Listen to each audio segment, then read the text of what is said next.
Renouveau Télé, la télé totalement vôtre, mesdames et messieurs. Bienvenue dans la première grande édition des formations de cette toute nouvelle semaine sur la télé totalement vôtre, Renouveau Télé. Les titres.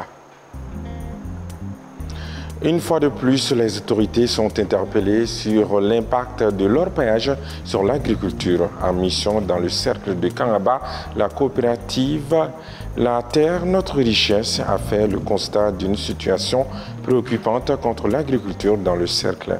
Les détails dans ce journal.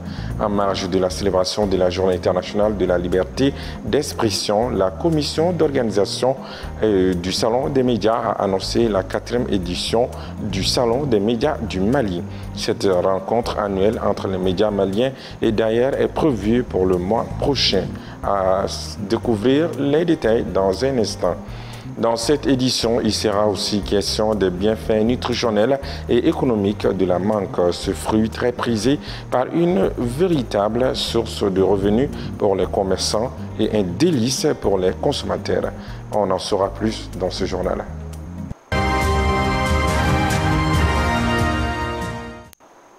Bienvenue à tous aux informations. Des acteurs de la société civile, des responsables politiques, des syndicalistes, des journalistes et des citoyens engagés ont tenu ce dimanche un point de presse pour, disent-ils, dénoncer les dérives autoritaires, la confiscation du pouvoir et les restrictions des libertés au Mali. Ils ont appelé au respect strict des normes constitutionnelles du pays, notamment par l'organisation d'élections transparentes, inclusives et apaisées. Malheureusement, comme la veille au Palais de la Culture Amadou Hampâté-Bâ, ils ont également été empêchés de mener librement leur activité à la Maison de la Presse. Pour plus de détails, écoutons l'un des leaders du mouvement, Cheikh Oudoumouya, au micro de nos reporters Amadou Diarra et Zakaria Oumar Keita. Manifeste qui suit. Manifeste pour le respect de la démocratie, du pluralisme, de l'ordre constitutionnel. Nous, acteurs de la société civile, responsables politiques, syndicats, journalistes, intellectuels et citoyens engagés, unis par un attachement profond aux valeurs démocratiques et républicaines, lançons un appel solennel pour le respect de la démocratie, du pluralisme politique, des droits fondamentaux et pour un retour effectif à l'ordre constitutionnel. Le Mali, terre de culture, de dialogue et de résilience, ne peut aspirer à une paix durable et à un développement équilibré sans un socle démocratique solide. Nous affirmons avec force que la démocratie, le respect des normes constitutionnelles, les libertés fondamentales et le pluralisme politique sont les piliers essentiels de la stabilité et de la légitimité institutionnelle. Aux incertitudes actuelles, nous refusons toute forme de dérive autoritaire, de confiscation du pouvoir, ou de restriction des libertés. Seule une gouvernance basée sur le droit, la transparence et l'inclusion peut répondre aux aspirations profondes du peuple malien. Nous appelons au respect strict des normes constitutionnelles, véritable boussole institutionnelle du pays, à un retour rapide et crédible à l'ordre constitutionnel par l'organisation d'élections transparentes, inclusives et apaisées.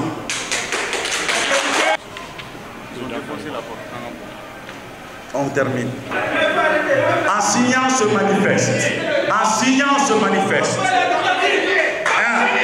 défendre avec fermeté les principes démocratiques en toutes circonstances et face à toute tentative de régression. Œuvrer à l'unité d'action entre toutes les forces attachées à la démocratie et à l'état de droit, dans le respect de la diversité des opinions. Veiller activement à la transparence du processus de transition et à la tenue d'élections régulières, conformément à la Constitution. Nous poursuivons avec ce communiqué de protestation de la Maison de la Presse suite à l'envahissement de ses locaux par des perturbateurs dont voici le libellé. La Maison de la Presse du Mali informe l'opinion nationale et internationale que dans la journée du 4 mai 2025, la Maison de la Presse a été envahie par des individus venus empêcher la tenue d'une conférence de presse initiée par des jeunes leaders politiques et de la société civile. L'éruption de ces individus a créé un désordre à la Maison de la Presse. Des journalistes ont été agressés physiquement et verbalement. La Maison de la Presse condamne avec la plus grande fermeté cet acte d'agression barbare qui n'a pas sa place dans une société de droit. La Maison de la Presse doit rester un sanctuaire de débat serein, de respect mutuel et d'échange pacifique et non un lieu d'intimidation ou de violence. Cet acte inacceptable perpétré dans un espace censé incarner la liberté d'expression et le dialogue constitue une atteinte grave à la démocratie, à la liberté de la presse et au respect des droits fondamentaux. La Maison de la Presse invite les autorités à prendre leurs responsabilités face à de tels actes qui ne favorisent pas la cohésion sociale et exprime sa solidarité envers les victimes. En ces temps où les tensions peuvent être exacerbées, il est plus que jamais essentiel de promouvoir le respect, le dialogue et non la violence. Fait à Bamako le 5 mai 2025 par le président de la Maison de la Presse, El Hadj Bandjougou Danté, chevalier de l'Ordre national. Défi de l'information à l'ère des réseaux sociaux. C'est le thème retenu pour la 4e édition du Salon des médias du Mali. L'annonce a été faite ce samedi 3 mai 2025 lors du lancement officiel des travaux préparatoires. L'événement s'est tenu en marge de la Journée internationale de la liberté d'expression à la Maison de la Presse sous la présidence du secrétaire général du ministère de la Communication. Le compte-rendu est signé Mantala Ouattara avec la voix de Maïmouna Ouidraogo. Prévu du 12 au 15 juin prochain, l'événement promet d'être celui de la maturité avec de nombreuses innovations selon les organisateurs. La première innovation, les traditionnels panels laissent sa place cette année à des tables rondes réunissant plusieurs experts afin de permettre des échanges des plus approfondis, plus riches et plus techniques. Deuxième innovation, la création d'un concours de films documentaires. Ce concours a pour but d'encourager les journalistes et réalisateurs maliens à se tourner vers la production documentaire. Un format exigeant certes, mais essentiel pour la mémoire et l'analyse de nos sociétés. La troisième innovation, l'école du salon fera peau neuve cette année avec une orientation résolue, plus pratique. Plusieurs modules seront proposés avec moins de théorie. Cette année, le Sénégal est à l'honneur en tant que pays invité, un choix salué par les responsables des deux pays. La Maison de la Presse réaffirme son soutien inconditionnel à la réussite du Salon des médias et singulièrement à la réussite de cette 4e édition. Vous allez me permettre de saluer la présence de mon frère, mon homologue du Sénégal à nos côtés. Il a montré que le Sénégal et le Mali sont un même pays.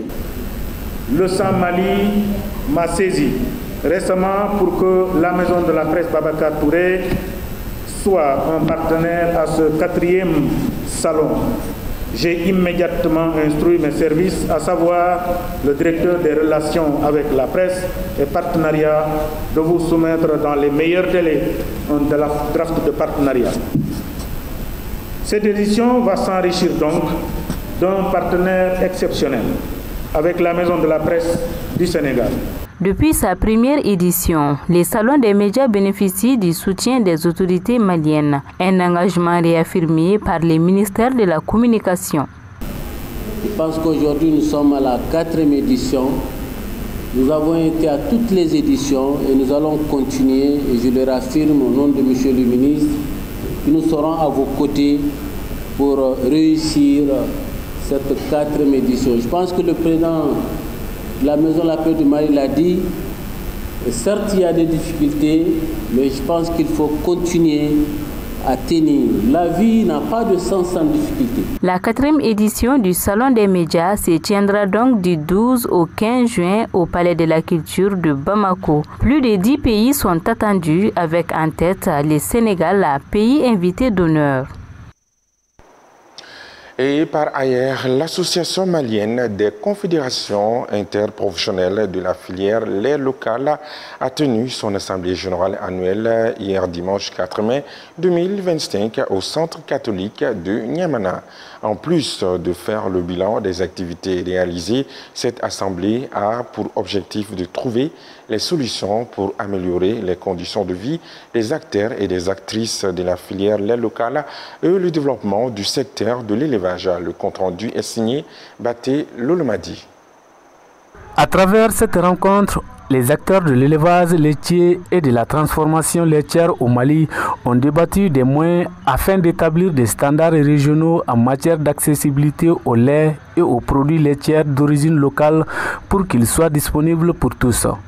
Ils ont également fait le point sur les actions réalisées et examiné les perspectives à venir. Nous, aujourd'hui, notre défi, c'est de pouvoir produire du lait avec une abondance. Et ce lait, qu'il soit de qualité et que ce lait soit disponible partout et pour tout le monde. Et quand on parle de disponibilité, il ne s'agit pas seulement d'avoir le lait en tant que tel, mais l'avoir moins cher. Et pour cela, c'est l'aliment qu'il faut donner au bétail pour l'avoir. Et booster aussi la production laitière à travers l'insémination et à travers des très bons géniteurs et autres. Les acteurs laitiers s'engagent à veiller à ce que le cheptel malien appartienne d'abord aux Maliens. C'est dans cette optique que le président de l'APECAM a invité les jeunes professionnels de la filière à travailler ensemble et à trouver des solutions aux problèmes. Comment aujourd'hui, la manière dont nous produisons le lait, comment nous pouvons le développer, comment les transformateurs peuvent se développer, comment on va pouvoir faire pour qu'un jour on puisse totalement éliminer cette facture d'importation de poudre de lait qui coûte cher sur l'économie du pays. Qui dit interprofession parle déjà de plusieurs familles, en l'occurrence la famille des producteurs dans le cas de la Mafilet, la famille des transformateurs et revendeurs. Donc nous comptons toujours participer à leur structuration, à l'amélioration, à ce que chacun dans cette famille vive du fruit de son labeur. Les éleveurs du Mali font face à de nombreux défis, notamment les 2 millions d'animaux sur le territoire guinéen. Ils appellent à une valorisation des cheptels maliens afin de renforcer la compétitivité de la filière. Parlons à présent des prévisions du temps. L'agence Mali Météo informe que la semaine du 5 au 11 mai 2025 sera caractérisée par un ciel nuageux à couvert. La visibilité sera assez bonne. Les températures minimales seront comprises entre 22 et 33 degrés Celsius et les maximales attendues entre 35 et 44 degrés Celsius. Plusieurs localités du pays recevront la pluie cette semaine. Les régions concernées sont Sikasso, Bouni, Djoila, Kita, Kulikoro, Koutiala, Ségou, San, Bandiagara, Mopti et le district de Bamako. Dégradation des terres de culture dans la zone de Mandé. Préoccupée par la problématique de l'orpaillage, une mission de la coopérative La Terre, Notre Richesse, accompagnée de l'APECAM et le SENOP, s'est rendue le samedi dernier dans le village de Balanza, commune rurale de Kanyogo, et de Banakoro, commune rurale de Nouga, dans le cercle de Kangaba, pour évaluer l'impact environnemental. Sur place, le constat est alarmant. Les membres de la coopérative interpellent les autorités pour sauver l'agriculture dans ces zones d'orpaillage. Oumar Koïta, de retour de ces localités pour les détails. De l'activité principale, comme l'agriculture, la zone demandée s'est transformée en quelques années à une zone d'orpaillage illégale et anarchique. Que ce soit sur le fleuve Niger ou sur la terre ferme, les chercheurs du métal précieux polluent l'écosystème et entravent largement l'agriculture dans la zone. Face à cette problématique, la coopérative La Terre Notre Richesse, composée des acteurs de la société civile, des chercheurs et agriculteurs, ont visité cette localité pour constater et évaluer l'impact environnemental de cette activité illégale. Le fleuve nourricier Niger, qu'est-ce que l'homme, dans sa recherche de la richesse rapide, peut faire pour détruire son environnement? J'ai découvert aujourd'hui comment on peut laisser des étrangers venir faire des dégâts qu'ils n'oseraient jamais faire chez eux. Si je dis jamais, jamais. Comment on peut laisser ces étrangers-là venir détruire nos terres arabes sur lesquelles on fait du riz, qui est notre aliment principal, pendant le même temps que eux, ils nous vendent leur riz. Comment cela est possible? Donc, cette visite m'a permis, je ne sais même pas, je suis en train de digérer tout ce que j'ai vu, tellement d'émotions négatives, tellement de dégâts sur l'environnement, tellement de désespoir pour les paysans de ces localités-là qui n'ont plus de terres cultivées. Parce qu'on l'a vu tout de suite. Vous voyez l'immense croûte sur la terre arabe, des fois 33 cm de croûte constituée de rejets d'orpaillage avec des produits chimiques qu'eux n'ont pas les moyens de déblayer. C'est vraiment catastrophique.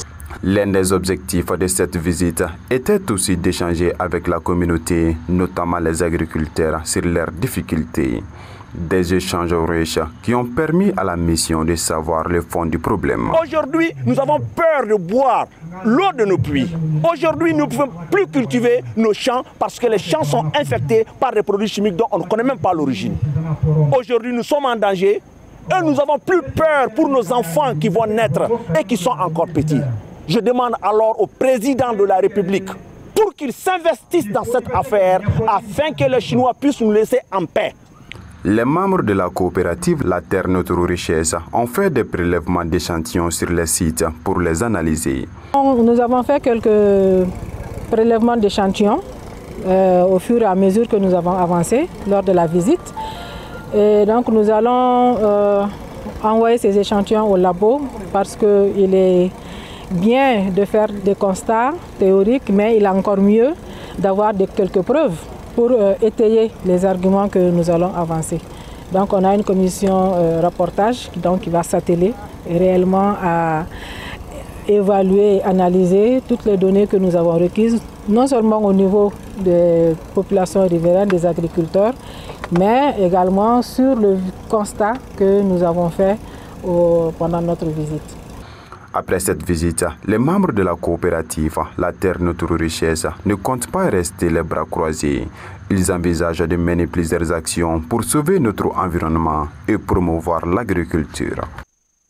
Éducation, le samedi dernier, la commune rurale de Ninédougou, dans le cercle de Garalo, a célébré avec enthousiasme le cinquantenaire de l'école fondamentale de Manfélé, rebaptisée l'école fondamentale Santoro Kone de Manfélé en l'honneur de son premier directeur. Cette célébration vise à redynamiser les activités scolaires et mobiliser la communauté pour le développement de l'éducation dans le village de Manfélé. Organisé par l'Association pour le développement de Ninédougou, l'événement a rassemblé des autorités locales ainsi que des ressortissants venus de Bamako et de la Côte d'Ivoire. C'est ce que nous dit notre envoyé spécial de retour, Gabriel Keita. Après 54 ans d'existence, les ressortissants venus de Bamako et de la Côte d'Ivoire, réunis en association pour le développement de Niénédougou, ont célébré le cinquantenaire de l'école fondamentale de Mafélé dans la commune de Niénédougou, cercle de Garalo. L'initiative vise à redynamiser les activités scolaires et à renforcer l'engagement de la population envers l'éducation dans la communauté. Dans cette dynamique, nous avons pris l'initiative, sachant bien que cette école a plus de 50 ans, précisément 54 ans en 2025, que nous avions voulu dénommer l'école le cinquantenaire, afin de mettre l'accent sur l'as de ce grand espace d'apprentissage de savoir ayant formé plusieurs cadres de la commune de Yenendou qui y travaillent dans l'administration en général, particulièrement au niveau du développement social. Les membres de l'association ont profité de cette occasion pour offrir d'importants lots de fournitures scolaires à l'école. Et malgré ce geste salutaire, des difficultés persistent, à en croire l'administration scolaire de l'école fondamentale Santorokone de Mafele. Nous demandons aux anciens élèves et ressortissants de l'école de continuer sur ce terrain en créant une association de soutien de l'école fondamentale de Mafele. Sinon, l'école reste confrontée à beaucoup de difficultés, dont l'insuffisance d'enseignants et de tableaux, manque de bibliothèques, de clôtures, d'électricité, de forage, etc., etc. Les autorités locales ont salué ce élan de solidarité de l'Association pour le développement de Yenendougou et ont encouragé tous les acteurs scolaires à s'impliquer pour promouvoir l'éducation dans la commune. De demander aux parents d'élèves de ne ménager ni leur temps ni leurs ressources pour leurs enfants qui sont à l'école. En effet, c'est le meilleur investissement que l'on puisse faire pour les enfants. Aux enseignants, je demande de rester constamment engagés pour que les élèves d'aujourd'hui soient véritablement des cadres bien instruits et bien éduqués pour l'édification d'un Mali prospère et envié. M'adressant aux anciens élèves de l'école fondamentale de Mafele, je voudrais me féliciter aussi bien de leur nombre relativement élevé que de la diversité de leurs domaines de compétences et des secteurs d'activité où ils évoluent avec fierté et à la faveur de leurs connaissances. La cérémonie a été agrémentée par des manifestations folkloriques, soulignant ainsi l'importance de cet événement pour la commune. De nos jours, l'école fondamentale de Mafele compte plus de 600 élèves repartis entre les 2 cycles d'enseignement et aspire à un avenir prometteur grâce à une mobilisation collective pour le développement éducatif de la communauté.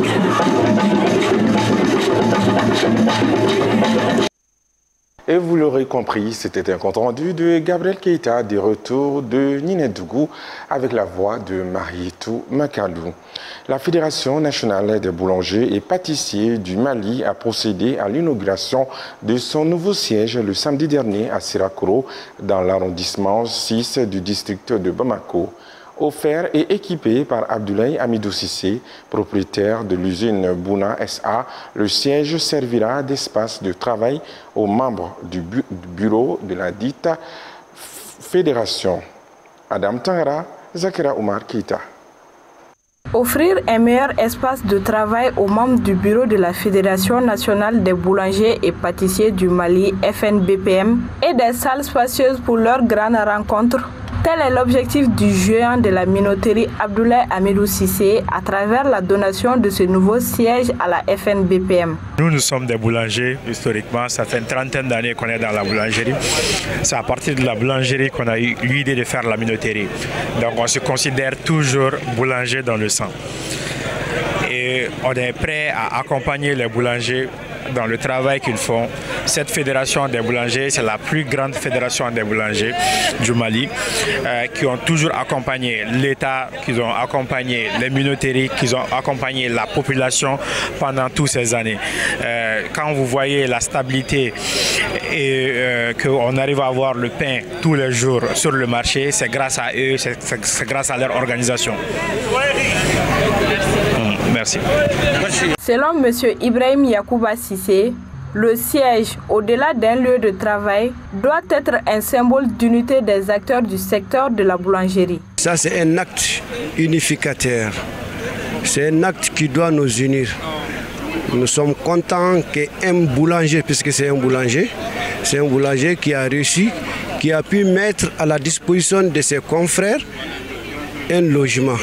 Nous souhaiterons la même chose pour les autres boulangers. Il faut s'unir, comme ça nous allons réussir. Donc c'est l'union qui fait la force. Le président de la fédération, tout en rappelant le rôle important des boulangers dans l'économie malienne, a remercié le donateur pour le geste. Le secteur de la boulangerie représente 80% de l'industrie malienne, ce qui dénote son importance. Le secteur couvre au bas mot 40 000 emplois directs et indirects, représentant ainsi un pourcentage non négligeable au niveau de tous les métiers. C'est sans conteste l'activité professionnelle qui est la plus grande pourvoyeuse d'emplois. Je voudrais ici remercier très chaleureusement le donateur, le généreux donateur pour le sacrifice consenti pour la cause des boulangers. Signalons que la FNBPM est composée de 3 syndicats de boulangers, que sont le syndicat patronal des boulangers et pâtissiers du Mali, le syndicat national des boulangers et pâtissiers du Mali et l'Union nationale des boulangers et pâtissiers du Mali. Parlons à présent de mangue ou mangoro en Bamanankan. Actuellement, à Bamako, la saison des mangues bat son plein. Commerçants, transformateurs et exportateurs se réjouissent de l'abondance de ce fruit sur le marché. Notre équipe de reportage s'est intéressée à tout ce qui touche ce fruit très prisé autant au Mali qu'à l'étranger. Le reportage est signé au Moussako, Zakara Omar Keita, Bakarindao. Suivons.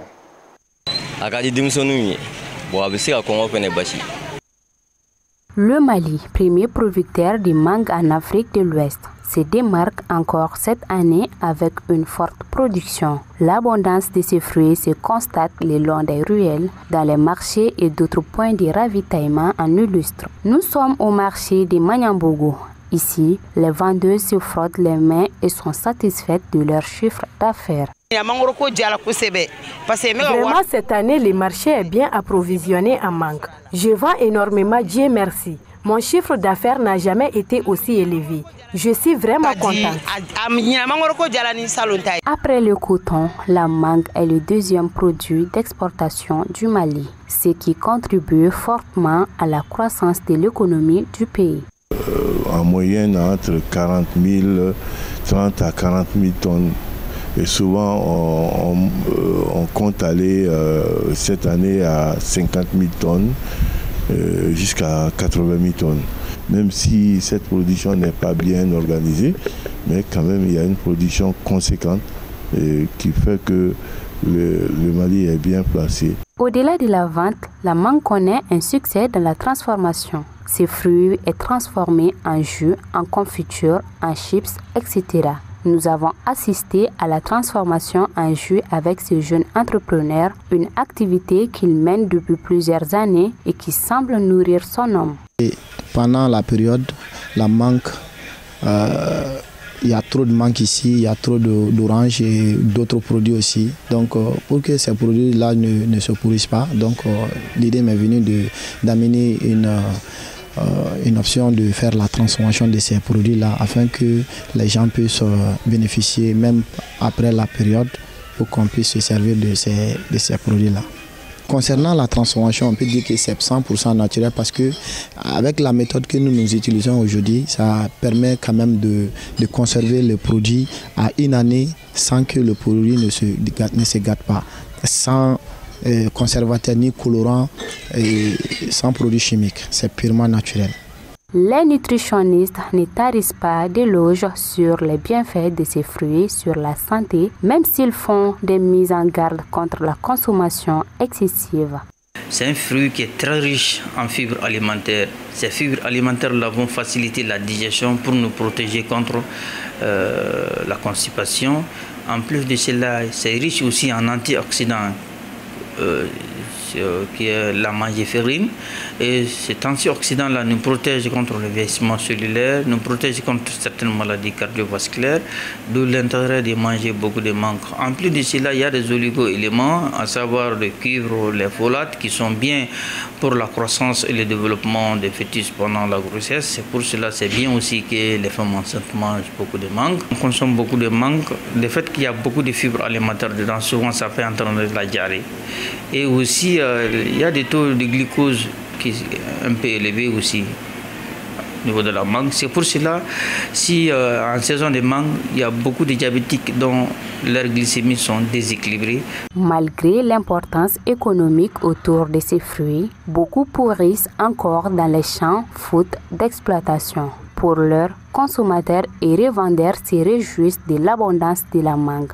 Chacun y trouve son compte. Et oui, chacun y trouve son compte. Les Touré, les Keïta et tous, ils trouvent leur compte. Fin donc de ce journal. Merci à vous de l'avoir suivi avec attention. L'œil ne porte aucune charge, mais il sait ce que la tête est capable de porter. Excellent début de semaine à tous. À bientôt.